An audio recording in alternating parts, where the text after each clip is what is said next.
Bapak Ibu, di sini kami menyampaikan ada beberapa jenis pekerjaan yang dilakukan oleh guru-guru di pedesaan yang benar-benar nyata dilakukan oleh guru di pedesaan dari dulu sampai sekarang. Akan tetapi, selama ini tidak pernah diakui oleh pemerintah sebagai bagian dari tugas tambahan yang dilakukan oleh guru dan dihitung sebagai ekuivalensi beban kerja guru. Padahal, pekerjaan-pekerjaan tersebut bukanlah termasuk ke dalam tugas pokok dan fungsi atau tupoksi bagi seorang guru. Pekerjaan-pekerjaan ini terkadang sedikit mengganggu aktivitas guru dalam menjalankan tupoksinya sebagai seorang guru di sekolah. Seperti yang kita ketahui di dalam undang-undang bahwa tugas utama guru itu ada 7, yaitu yang pertama mendidik, kedua mengajar, 3 membimbing, keempat mengarahkan, 5 melatih, 6 menilai, dan 7 mengevaluasi. Yang pertama, guru bertindak sebagai bendahara BOS. Sekolah-sekolah di pedesaan terkadang melibatkan guru untuk dijadikan bendahara dana BOS. Dan ini tentu sangat-sangat mengganggu aktivitasnya dalam menjalankan tugas pokok dan fungsinya sebagai guru. Di satu sisi, sang guru harus menjalankan tupoksinya sebagai guru di kelas dengan mengajar 24 jam. Aktivitasnya wajib masuk kelas dan menyiapkan administrasi pembelajaran. Di sisi yang lain, sang guru harus menjalankan tugas sebagai bendahara dengan aktivitas membuat laporan-laporan transaksi keuangan BOS yang bukan merupakan tupoksinya. 2. Guru bertindak sebagai operator. Sekolah-sekolah di pedesaan juga terkadang melibatkan guru untuk dijadikan sebagai operator. Dan ini tentu sangat-sangat mengganggu aktivitasnya dalam menjalankan tugas pokok dan fungsinya sebagai guru. Apalagi kondisi saat ini di mana menuntut semua pekerjaan sudah dilakukan secara online. Akibatnya, di satu sisi sang guru harus menjalankan tupoksinya sebagai guru di kelas dengan mengajar 24 jam, di mana aktivitasnya wajib masuk kelas dan menyiapkan administrasi pembelajaran.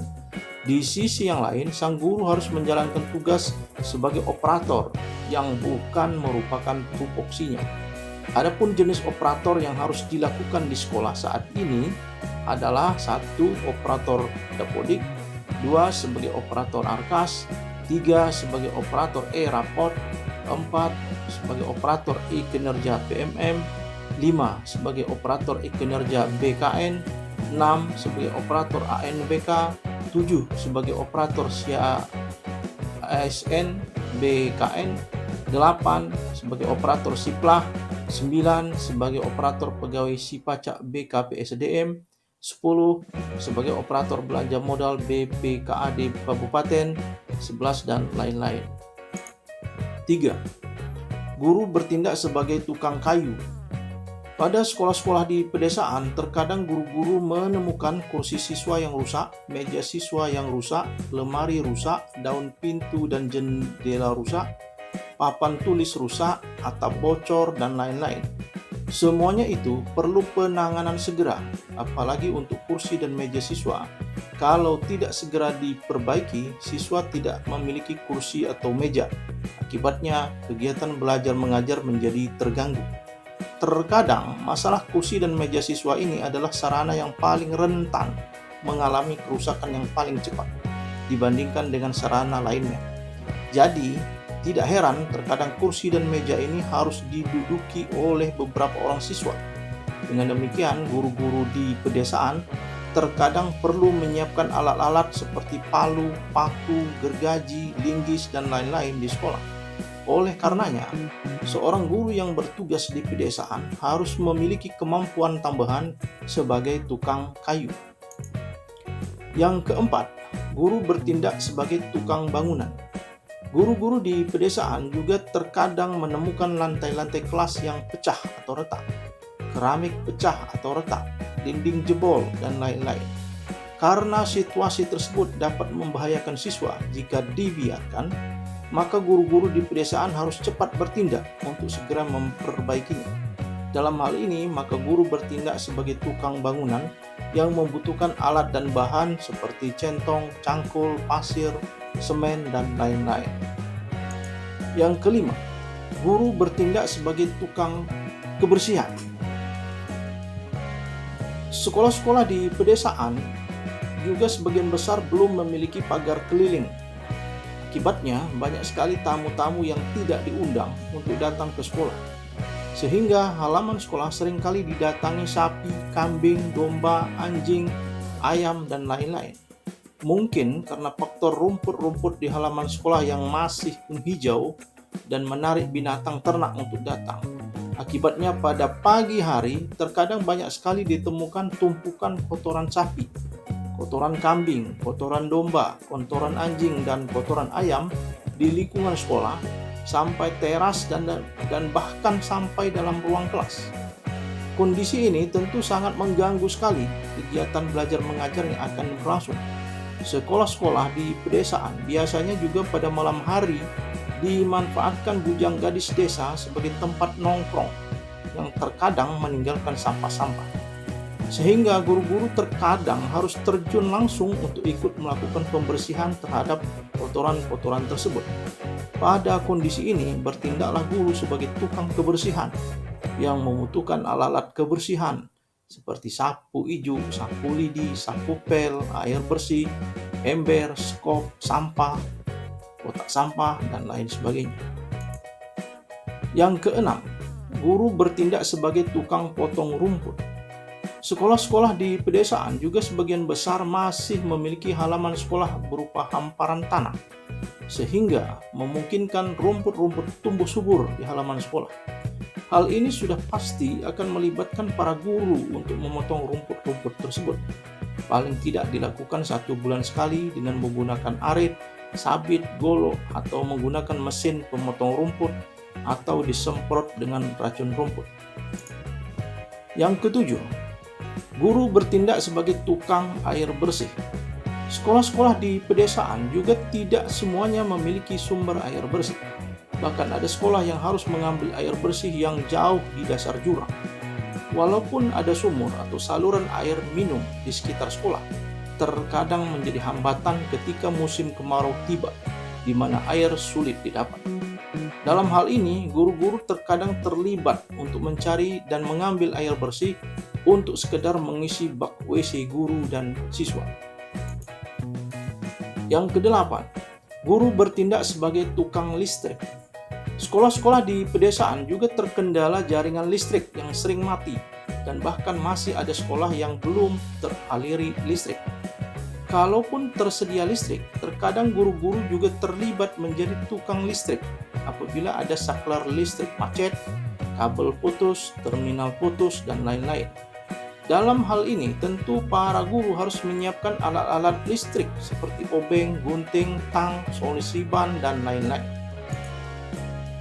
Yang kesembilan, guru bertindak sebagai tukang elektronik. Terkadang juga para guru-guru di pedesaan juga terlibat sebagai tukang elektronik, dikarenakan pasti ada kalanya menemukan mikrofon macet, speaker macet, toa macet, proyektor macet, laptop macet, komputer macet, dan lain-lain. Yang ke-10, guru bertindak sebagai polisi.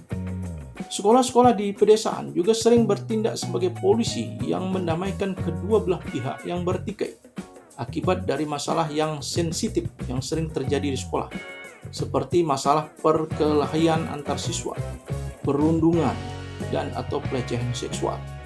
Masalah ini kalau tidak diselesaikan segera akan merembet kemana-mana dan menimbulkan kesalahpahaman di kalangan para orang tua.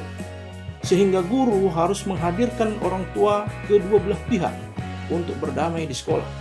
Terkadang para guru harus berada di sekolah sampai sore menunggu kehadiran orang tua siswa yang berkelahi karena keberadaan orang tua yang jauh dari sekolah. Kejadian ini tentu menyita waktu dari para guru di sekolah dan menyebabkan kegiatan belajar mengajar yang akan dilakukan oleh guru menjadi terganggu. Yang ke-11, guru bertindak sebagai petugas medis. Sekolah-sekolah di pedesaan juga harus ahli dalam dunia medis. Dikarenakan terkadang ditemukan siswa yang sakit saat berada di lingkungan sekolah, seperti mengalami luka-luka, demam, sakit perut, mencret, pingsan, sakit kepala, sakit gigi, alergi, muka pucat, dan lain-lain. Sehingga guru-guru harus menyediakan berbagai jenis obat-obatan di sekolah dan harus tahu kegunaan obat-obatan serta bisa meracik obat. Dan harus tahu juga cara mengoperasikan alat-alat kesehatan seperti pengukur suhu badan, alat pengukur tensi darah, dan lain-lain.